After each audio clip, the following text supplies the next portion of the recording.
We called it the Traveler, and its arrival changed us forever.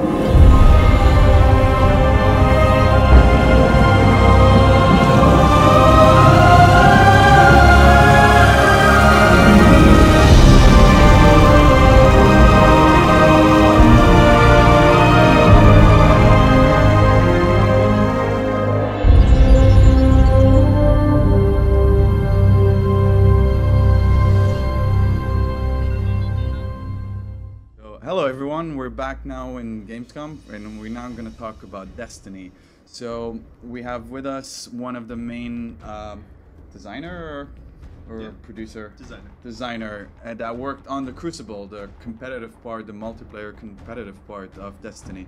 So can you tell us a little bit more about how the idea of creating the Crucible came?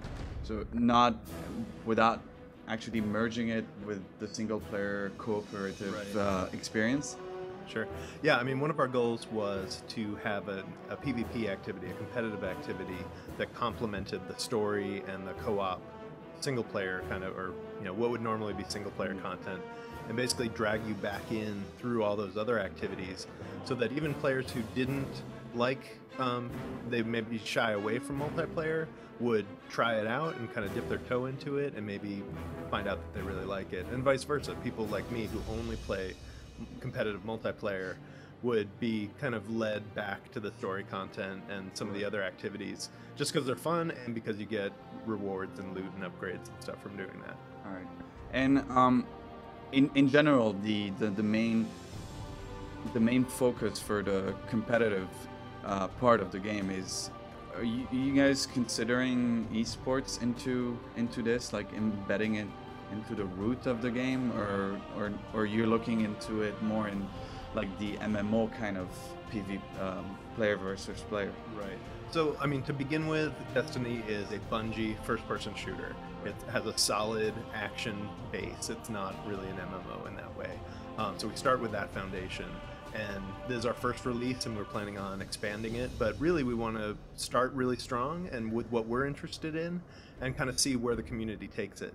So if the esports community latches on and kind of adopts Destiny as the game they want to play, we're definitely going to support that, and we'll support that and give them the tools they need down the road. Since you were talking about expansions and hopefully, I mean, yes, the game is not out and it's a little bit too early, but are you looking into expanding it on a kind of a digital version, like like Destiny, I don't know, Rise of the Fallen or something like that, like that kind of expansion pack strategy? Or yeah, I mean, we announced the other night at the Sony press conference our first expansion pack, The Dark Below, will be out in December. And so that expands the Destiny universe in all directions. So story content, strikes, new gear, new multiplayer maps, all sorts of new stuff. All right. And how do you see? Because I mean, as an old Halo player, how are you looking into creating exactly? I mean, with a hint of of Destiny, just creating that same kind of community-driven events, like the Crucible, the Iron Banner? Yeah, like the Iron Banner. Are you looking into starting to build up more that trend of creating timed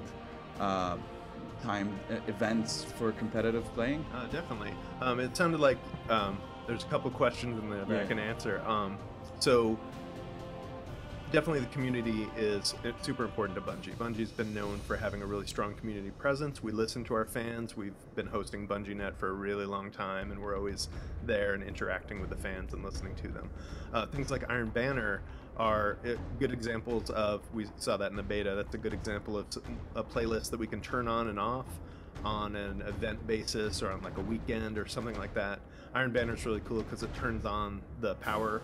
It basically unlocks the power progression so that if you have a really high level character with high level gear, you actually do better. It's more powerful than someone with low level gear.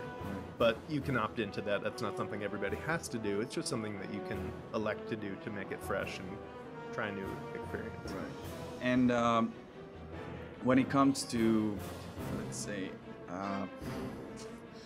when it comes to, because we realize that even with us being in the Middle East, and we usually have this tendency of losing a little bit the upper hand because of, you know, servers and lag and latency and everything. We actually realize that it's pretty smooth. It's very smooth in comparison to other titles that are being played competitively online. Are you guys looking into like fortifying a little bit more the Middle East region in any way? I can't speak to any specific server plans, but we do have, I mean, we have assets worldwide to make sure that everybody playing Destiny, no matter what territory they're in, have the best experience we can give them.